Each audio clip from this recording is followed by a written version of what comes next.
All right, welcome to the Explainer. You know, sometimes you look back at a debate and realize it was more than just a debate. It was a glimpse into the future. That's what we're doing today. We're jumping back to May 2020 to really dig into one of the most critical questions of our time. And we're going to do it through the eyes of two absolute intellectual giants. So can China rise peacefully? Let's just get right down to the fundamental disagreement. You've got Kishore Mahbubani on one side with a clear yes. And then, on the other, John Mearsheimer with an equally clear, unequivocal no. I mean, it doesn't get more black and white than that, right? Just two simple words, but they represent two totally different futures for all of us. Okay, so what's really driving these two completely opposite answers? Let's get to know the thinkers behind the arguments and really understand where they're coming from. It really breaks down like this. In one corner, you have Mahbubani, the diplomat. He's looking at the long arc of history, and he's got this faith in reason and diplomacy. He sees the world kind of returning to an old balance, an Asian norm. But in the other corner, you've got Mearsheimer, the political scientist, who says nope. For him, it's all about the inescapable, cold, hard logic of great power politics, a world driven by fear and the raw quest for survival. All right, first up, let's really unpack Kishore Mahbubani's argument. How can he be so optimistic? Well, his case for a peaceful rise isn't really about what happened in the last 50 years. No, he's looking way, way back, like 2,000 years back. And this is where it gets really interesting. Mahbubani's big idea is that we're not stepping into some brave new world. He argues we're actually just going back to the way things were for most of recorded history. You see, for him, the last 200 years of Western dominance, that wasn't the norm. That was the anomaly, a brief historical interruption. I mean, think about that for a second. It completely flips the script on how we view modern history. He's suggesting the future is going to look a lot more like the distant past. And he backs this up by looking at China's actual track record. He'll point out that, hey, for 1,800 years when China was the dominant power, it didn't go out and conquer the world like Western colonial powers did.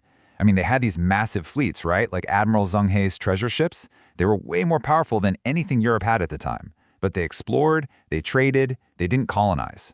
So Mahbubani's take is that China wants to be a great power again, for sure, but it has no interest in taking on America's job as the world's policeman. In this right here, this quote from Sun Tzu, this is really the heart of Mahbubani's argument. The best way to win a war is without fighting it. He's basically saying that China is playing a totally different game. It's a long game, a strategy built on economic gravity and influence, not on military conquest. Okay, so that's the optimistic case. Now let's do a complete 180 and look at John Mearsheimer's worldview. Because his cold-blooded realism just throws all of that right out the window. For Mearsheimer, all that talk about history and culture, it doesn't matter one bit when you're talking about raw power politics. So to really get where Mearsheimer is coming from, you have to understand this one key idea, the regional hegemon. Now what is that? It's basically a country that is so powerful, so dominant in its own neighborhood that none of its neighbors can even think about challenging it. And for him, the perfect example, the textbook case, is the United States in the Western Hemisphere. And from that one concept, Mearsheimer lays out this brutally simple logic that he believes is absolutely unavoidable. It goes like this. China's economy keeps growing. That economic power gets turned into military power. Then China will naturally try to become the top dog in Asia, the regional hegemon. And here's the kicker. The United States, which is already a regional hegemon, will never, ever tolerate a peer competitor. So the U.S. will do everything it can to contain China. And what does that lead to? An intense, dangerous security competition with a very real chance of war. And this quote right here says it all. Security trumps prosperity. This is the absolute core of Mearsheimer's argument and the biggest point of disagreement with Mahbubani. You know, while Mahbubani sees all those economic ties as a good thing, a force for peace, Mearsheimer just sees them as secondary. He's saying that at the end of the day, when a nation feels its survival is on the line, it will always, always choose security over money. Okay, so we've got these two big competing theories. But how do they actually play out in the real world? Let's zoom in on a couple of critical flashpoints they talked about, places where these abstract ideas become very, very real. Take a country like Australia. For them, this isn't some academic exercise. It's a massive, real-world dilemma. On one hand, their economy is completely tied up with China. It's their biggest trading partner. But on the other hand, their security, their defense has been locked in with the United States for generations. I mean, they're literally being pulled in two opposite directions. What do you do? And Mearsheimer's answer is crystal clear. He says, When push comes to shove, Australia is going to go with the United States. Period. For him, there's no way to walk this tightrope forever. He believes that eventually, that strategic fear of a rising China will just outweigh the economic benefits, and countries like Australia will be forced to pick a side, and he's certain they'll pick the US. And if you think that's a tough spot, the issue of Taiwan is, well, it's even more dangerous. For China, this is a deeply emotional issue.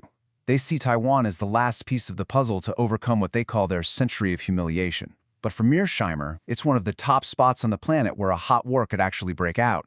And what makes it so tense is that the military balance is shifting, just because of pure geography. China's right there, and that gives them a huge advantage.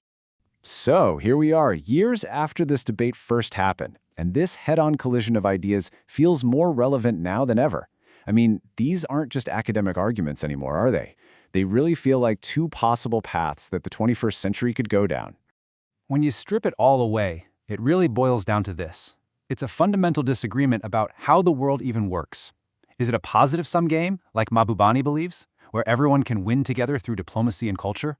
Or is it a zero-sum game, like Mearsheimer insists, where one country's gain is always another's loss, all driven by a relentless cycle of power and fear? And that leads us right back where we started, with the same huge unresolved question that this debate put on the table. As you look at the world today, with all its tensions, which worldview seems to be winning out? Should we put our faith in human reason and diplomacy to find a peaceful path forward? Or do we have to accept the cold, hard reality of power politics and fear? The answer to that question, well, it's going to define the world for all of us.